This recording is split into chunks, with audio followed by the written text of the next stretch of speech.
Cutie, ओ मेरी cutie तेरे होठों की सेंड कर फोटो मैं मिस करूं चुम्मा तेरा। तो जी हाँ दोस्तों, जिस चीज़ का इंतजार था वो आ गई है, पावर स्टार पवन सिंह का चुम्मा सॉन्ग। अरे हाँ, मैं सच कह रहा हूँ, बॉलीवुड का जो पावर सिंह का सॉन्ग आया है जिसमें राजकुमार राव हैं, उसी सॉन्ग का नाम है चुम्मा। इसीलिए तो कुछ दिनों से बहुत ही हाइप क्रिएट थी और हुआ भी ऐसा।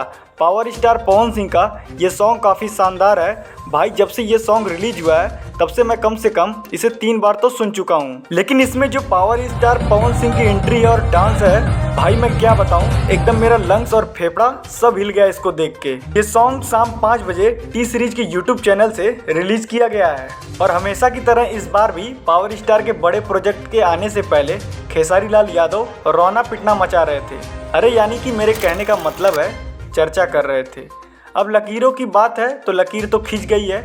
अब देखना है ये चुम्मा सॉन्ग ट्रेंडिंग पर कब चढ़ता है। अगर आपने अभी तक ये सॉन्ग नहीं सुना है तो जल्दी जाइए सुनिए और इसे ट्रेंडिंग सेक्शन में पहुंचाइए। और अगर आप पावर स्टार पवन सिंह के फैन हैं तो हमारे चैनल को बिना सब्सक्राइब किए हिलिएगा मत।